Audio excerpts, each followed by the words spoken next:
So I am here with Ayman Echo. We are at Echo Park Lake, and I wanted to ask him a few questions on how all of this got started and how did this come about? This all, in terms of the jobs program and what we're creating here, this all just came about through a series of events. You know, first we just moved out here as independent people who were, homeless and had nowhere else to go. And then through the course of city and LAPD harassment, we formed together as a pretty solid community. And then one day we were just blessed with some money, so we realized we could really put some structure to outside living. And then from there, the vision just started coming along. And what are the issues you have faced with the LAPD and perhaps the city council, or the lack of help? I mean, it's a combination of lack of help, getting in the way of our honest attempts at, trying to make it out of poverty, and then just straight up harassing us and putting us in jail for no reason. Most of my friends have been on and off, including myself, been to jail for reasons that make no sense to us. We were always given off, They come drive by on some intimidation tactics sometime at midnight, sometimes 3 times a day. We've become accustomed to them tearing up our stuff, but they haven't been able to the past few months, because of COVID and because of our protests. But they've just really gotten in the way, and they have been no help either. So it's weird because, people keep telling me who are more informed than I am about things that are passed and laws and things like that a lot of money has been given towards homelessness and the unhoused crisis. But where's that money been? As far as I'm concerned, we had to build 2 showers because they cut funding for our showers. They just recently turned the lights back on, but that was because we did a big action and a big protest. They cut the lights off on us here, so we wouldn't have a way to charge any of our devices or anything like that. So really the city has gotten in the way more than helped at all. How does the community feel about this encampment? Well, actually, I can only speak to my experience and what I've noticed, but the community for the most part loves us, and they're surprised at how clean we keep the camp, and that's one of the jobs we do. We pay people $20 for a full bag of trash. That's why you'll see there's hardly any trash on our side, especially compared to other homeless encampments. To the ones that do have hate in their heart and lack of understanding, that's honestly a larger issue that stems with our society, and then the way we treat the nature of love and the way we treat the nature of neighbor and saying hi to each other. We base it off class, we base it off money. So, these people, they have a long way to grow, a long way to go and a long way to grow in their understanding of love. But for the most part, the community's been great with us. And I'm here with Ernesto. Ernesto, could you tell me a little bit of how you became homeless? Well, all my family's passed away already right now. There was, my dad, my dad, my mom, and brothers and sisters. They passed away, and I don't have no family. I was alone, no family. And before I had my job, but I lose my job, I lose my apartment, and that's why, I'm on the street right now. And I was trying, to try to look, a job and get, apartments. But almost I got 7 years. 7 years. How did the police affect you? Did it seem like the police went after you? How did they deal with whenever you were on the streets? Well, I was in the street where I was parked on the other side of the park, and they took my cars because they're, license plates, there was expiring, and I challenge, they give me the opportunity to go to the DMV, result paid, to get my sticker, but he said no, always, that's why they took my, almost 4 cars they took, yeah, and I was in the station, explaining, to please, I'm homeless, and I got all, my clothes and everything, and I never back anything, I was trying to get my clothes and explain, what happened, and he don't say no. That's why, I lose. They affect to me a lot because that was my house, I was slept there, that was my house, but right now I'm in the park right here, inside the park,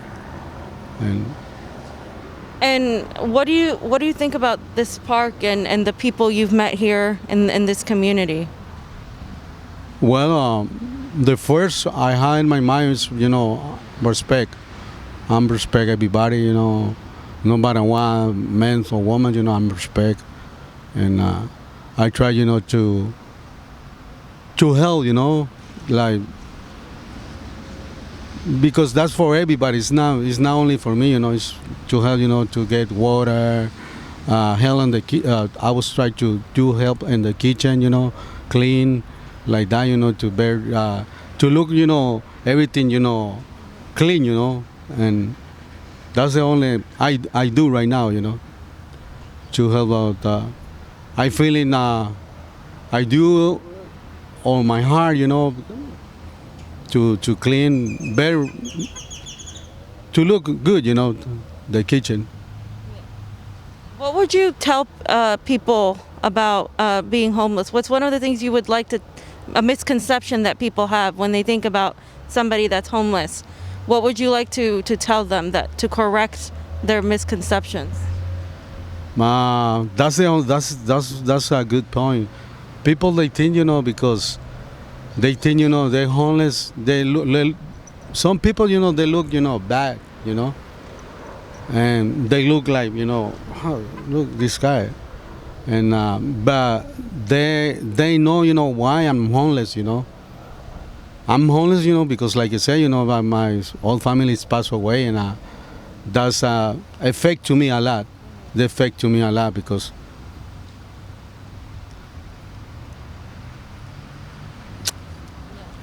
I'm alone, and but I was trying to not remember, Yeah. Is there anything that you are looking forward to that you feel good about right now in this situation? No, not really, because I was in my mind, I was thinking in my mind, and said, wow, right now, sometimes, I'm feeling so bad, especially, when December's, Thanksgiving, when I was with my family, but right now, I don't have nobody. And is there something else you'd like to let people know about you, or about how it's been to live like this? Well, probably not, because people, some people, they're nice, to homeless, some people know, they look like that. I feeling like, discrimination like that. They look like, why, and I don't explain it because probably they don't want to, listen, some people, they talk to me and explain, they tell me, why you homeless? And I'm explaining, what happened to me. And I say, oh, so sad. Thank you very much, Ernesto. Thank you. Appreciate it. Would you say that a lot of people that are living here now were once, renters or homeowners, compared to like maybe before COVID? Do you feel like COVID had a lot to do with what's happening right now? Oh, for sure. COVID increased the amount of people we've had out here. They've brought families out here. It's brought people who've just lost their homes out here. I mean, we had people before. You see, homelessness is an epidemic that's not going anywhere. Capitalism is not going anywhere, so homelessness is not going anywhere. So it's been around as long as I've been alive, and it's going to be around a lot longer. It's going to be around another 10 years. COVID might have increased the amount that are outside, but even if COVID never existed, there was still 70,000 outside. This is a large epidemic and a crisis that's not being addressed. So I'm here with Zoe. Zoe, I just wanted to know, how long have you been in this encampment? Going on 4 months now. Okay, and what brought you out here? Was it COVID, or was it losing your job? Actually, to be honest, me and my boyfriend, we were supposed to be moving to Hawaii. He has a friend out there, and we were supposed to have a place to stay, a job, and all that. But the tickets that I booked for the plane, it was like a scam website type thing. So I got screwed out of the money. And so we ended up getting like more or less stranded here when we were only supposed to be in LA for a night. And we started staying in a hotel, but the hotel got to be too much. and we didn't really have an income like that. So Yeah. And tell me a little bit more about this community and the people here. it's a really good community, actually. Like, it's really helpful. There's people who donate stuff. The people who stay here are really nice, really friendly, really helpful. If you come here and you need a tent, they'll help you with the tent. If you're hungry, they'll feed you. Like, it's really good. We have showers. It's nice. How do you feel about the mayor of LA and the politicians here regarding homelessness? Because supposedly they were given money to deal with the situation. And they're not doing nothing. There are literally 70,000 homeless. And do you know Project Room Key was promised 15,000 rooms for the homeless people of this city, and they've only been able to fill a little over 2,100 of them?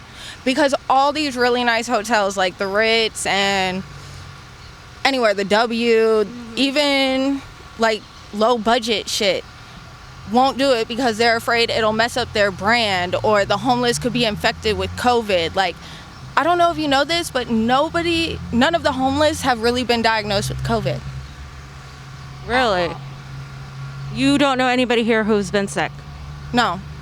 And I actually know somebody who's had COVID, and they got better within a week. They said it was like a really bad flu and got better. And what would you like people to know? Because a lot of people in the outside world that don't talk to people who are unhoused have a really bad image of it. What would you like to let them know that is a misconception that they have? That we're normal people. All we want is a roof and just to be able to live our lives like we're normal. Not all of us are drug addicts. Not all of us beg for money. Not all of us have to hold up a sign. Like, we all just want to survive and live like everybody else. Like, we're just normal people. We're just have different living situations, you know? Yeah. What are your plans for the future? What are you what's your next goal in your life right now? Right now, I'm just worried about getting housing and getting a better environment for myself and my boyfriend and our dog, and looking for a job once. But I mean, everything that's hiring right now because of COVID, nothing's really hiring. Like, they barely have hours to give the employees that are working now, so of course they're not looking for new workers. So going on COVID, everybody's talking about the presidential election. Tell me, does it matter to you who becomes president?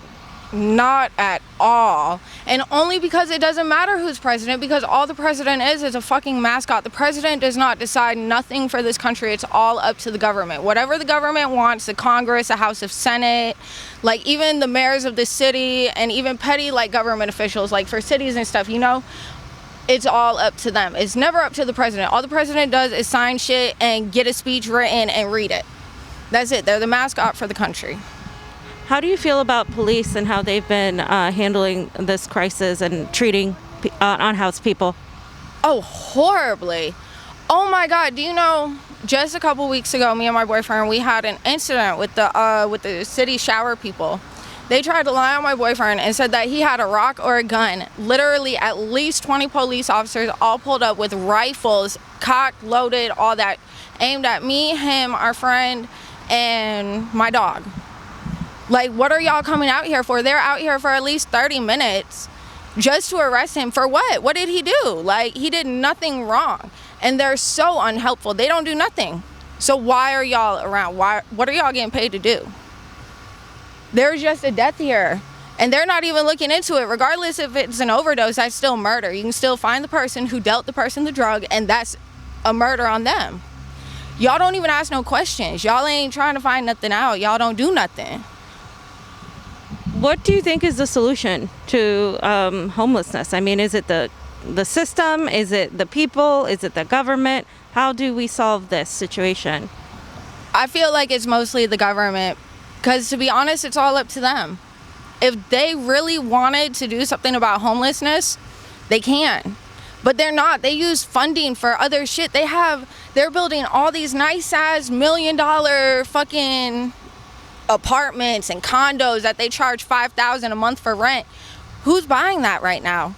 Nobody. Like, why are y'all doing this? It's all up to them. It's not up to the people, it's up to them. Because if they really wanted to help, they could, and they don't do anything. They talk about it, but where's the action at?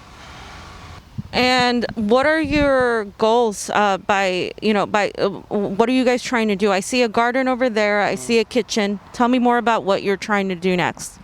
So first we want to finish the overall structure of the camp, and the goal, there are many goals, but the idea is that life doesn't have to change so dramatically just because you're outside, and just because you find yourself without a dollar. You can still have a kitchen, a communal kitchen, a place to sit, a consistent place to cook your food, so you're not just relying on what you can get. But you can have a pantry tent, so when people do bring donations, you can hire some of the homeless to work in that pantry tent so they can log what's there. Thus, we know better what the community needs. Now imagine each homeless encampment doing that. Now we have a better understanding of what is needed in each different community and what we can give. We have a community garden because gardens bring people together. That garden's for both the unhoused and the housed. We have people's plants there that live in the apartments around here, so it's brought us all together. So the goal is to break down barriers and labels and to bring back the common humanity we all share, because we are neighbors. We're living in the same area. That's the definition of neighbor. We're not asking for anything, just maybe no hate, and then let's just say hi to each other. And as far as the police, are you afraid that they're going to come and tear this encampment down? I mean, they've done it before with one right in front of City Hall. How do you protect yourself from that? Well, the police don't put fear in my heart, and God is our number one protector. I mean, we've been fighting the police since I've been outside, and honestly, I put no thought into it, and their plots fail, and they fail. They've tried many times to get us out, and all we did is keep doing what we're doing, trusted in God, trusted in the community, and every single time it worked. We pulled through and they failed. So I'm not worried about them, and I'm not going to think about them. Instead, I'm going to think about positivity and growth, what we can actually get done. And if they come and tear it down, we'll take it from there. We'll just make adjustments. I've had my stuff tossed and torn before. Those tears have been shed. It's done. So if they do it again, they do it again, and we'll just make adjustments and move. A lot of things are happening right now in the political world. We have Biden versus Trump. We have a lot of protests against police brutality. How do you feel about politicians right now in the United States? I also don't give them much regard. They're more talk than action, and I've learned that action is what gets things done, and it's actually, it's actually more fun, and it's more, I don't know. It's just a way to get things done. I really don't give them mind or the LAPD mind. I focus on the community around me. I focus on my father, and we get things done. When we built the garden, we didn't ask if the city would let us or no, we just built a garden because we had to, because it's nice. When we're building the kitchen right now, I care not who's running for president, but this kitchen is going to get built whoever wins that presidency regardless. You know what I mean? It's about waking up to the larger issue. It isn't a party issue. If Republican or Democrat enters office, homelessness is still an epidemic. We need to change the way we structure it. We need to acknowledge it first off. And if we can acknowledge it, let's put the same city planning minds that went into the construct of these cities into homeless encampments. If y'all don't like the way it looks, if you think it's dirty or anything like that, let's solve it. Let's put some plan in. Let's make it look nice. Let's give people a kitchen so they can cook their food. Let's give them trash, like a trash bin so they could toss their food. That's one of the biggest issues we had is, not their food, their things, is we could use a bigger trash bin to toss more trash things out. Let's get creative and incorporate homelessness back into society, not keep it separate and alien like, whoa, who are those people? That's where the issues is stemming from. And where can people help you guys out, donate to your cause, etc.? You guys can go to our Instagram at Echo Park Rise Up, and there's a link tree there. And we just created a GoFundMe today. We're actually launching the fundraiser for it. It's gonna be, she just sent me the link. And so it's a GoFundMe, and I guess you just type in Echo Park Rise Up, a vision of love and community.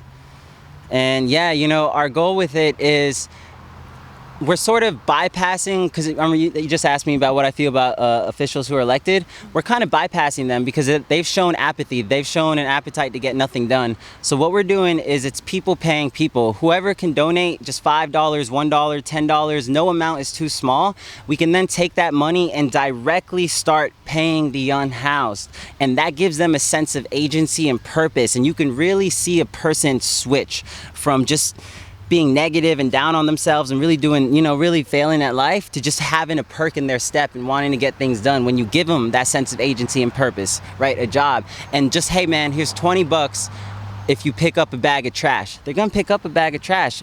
Imagine paying the city to do that, the $70,000 outside. Now there's no more trash. These are long-term solutions that I really don't care what a politician has to say about it or what a cop has to say about it. It's about what y'all have to say about it. And you've shown already through your donations that, you're in favor of it. So thank you so much. And if you guys see the vision, please donate more.